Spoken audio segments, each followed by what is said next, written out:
มะม่วงกำลังติดดอกเลยค่ะสวัสดีค่ะพบกับแม่หมกเช่นเคยนะคะกับช่องสองพี่น้องพาเพลินวันนี้แม่หมกก็มีเคล็ดลับดีๆที่จะพาเพื่อนๆมาใส่ปุ๋ยมะม่วงนะคะแม่หมกว่าเพื่อนๆท่านไหนก็ต้องปลูกมะม่วงกันเกือบทุกบ้านนะคะใครมีมะม่วงกำลังติดดอกแบบนี้นะคะเพื่อนๆแม่หมกแนะนำให้เพื่อนๆมาใช้สูตรนี้ลดโคนลำต้นฉีดพ่นดอกมะม่วงนะคะจะได้ติดดอกออกผลขั้วเหนียวจ้าไปดูอุปกรณ์และวิธีทำพร้อมกันเลยนะคะ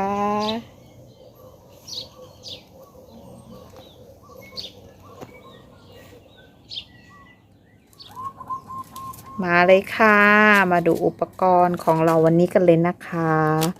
อุปกรณ์อย่างแรกของเราก็คือยาพาราวันนี้แม่หมกก็จะใช้เป็น3เม็ดนะคะใช้เป็นน้ำอุ่นค่ะเพื่อนๆโยนลงไปในน้ำอุ่นเลยนะคะ3เม็ดจ้า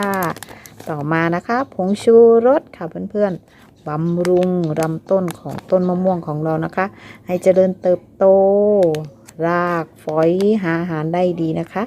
ให้ติดดอกออกผลด้วยสิ่งนี้กันเลยจ้ะมดแมลงมาไตมาตอมช่อดอกมะม่วงของเรานะคะแล้วก็กำจัดด้วยน้ำยาล้างจานเลยจ้ะต่อมาอีกอย่างหนึ่งเครื่องดื่มชูกำลังนะคะทำให้ต้นไม้พืชผักผลไม้ของเราสดชื่นไม่เหี่ยวไม่เฉานะคะในเครื่องดื่มชูกำลังของเราก็จะมีวิตามิน B3 B5 B6 B12 ช่วยให้ลำต้นของเราสดชื่นนะคะเพิ่มความแข็งแรงให้กับต้นไม้ของเรามะม่วงวันนี้จะสร้างความเจริญเติบโตแข็งแรงด้วยเกลือนะคะเราก็นำอีกอย่างหนึ่งที่ขาดไม่ได้เลยนะคะเพื่อนๆน้ำเปล่าค่ะวันนี้แม่หมกก็เตรียมน้ำเปล่า5 ลิตรนะคะมาดูวิธีทำพร้อมกันเลยอุปกรณ์เรียบร้อยนะคะยาพาราของเราก็3 เม็ดนะคะละลายไปเลยผงชูรสโมโนโซเดียมกลูตาเมตเทใส่ไปเลยนะคะเพื่อนๆ1 ช้อนโต๊ะเกลือไม่ต้องเยอะค่ะเพื่อนๆครึ่งช้อนโต๊ะประมาณ1 ช้อนชาจะใส่ไปเลยคนส่วนผสมของเราให้เข้ากันนะคะยาพาราก็จะกำจัดเชื้อโรคเชื้อราในดินทำให้มะม่วงของเราติดดอกออกผลขั้วเหนียวนะคะเทใส่ไปในน้ำ5 ลิตรเลยค่ะเพื่อนๆลงไปเลย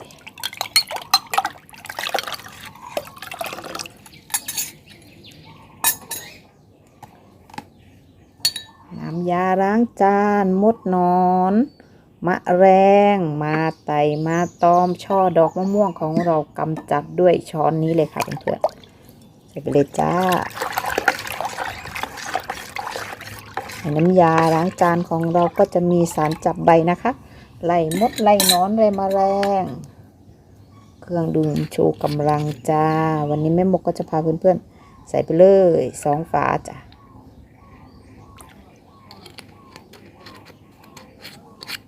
เสร็จเรียบร้อยจ้าเพื่อนๆเราก็ได้น้ำปุ๋ยของเราแบบนี้นะคะคนส่วนผสมให้เข้ากันเลยจ้ะ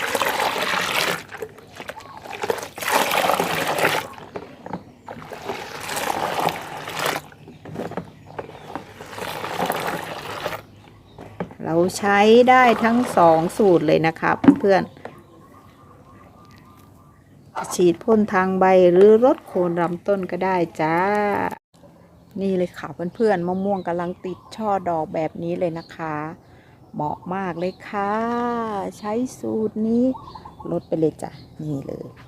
นี่บางครั้งนะคะช่อมะม่วงของเราแบบนี้นะคะมดก็จะมาไต่มาตอมเราก็ใช้สูตรนี้ลดไปเลยฉีดพ่นทางใบก็ได้นะคะตัดเลยจ้าลดโคนลำต้น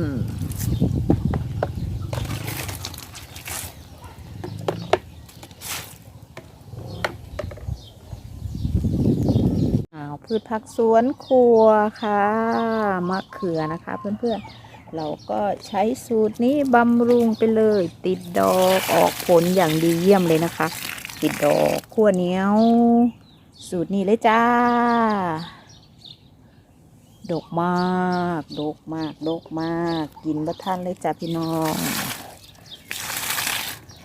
อาทิตย์ละ1 ครั้งค่ะเพื่อนๆขาดไปเลย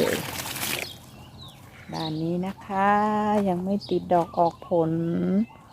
ต้นละมุดค่ะเพื่อนๆเราก็บำรุงได้เช่นกันสูตรนี้ไปเลยจ้า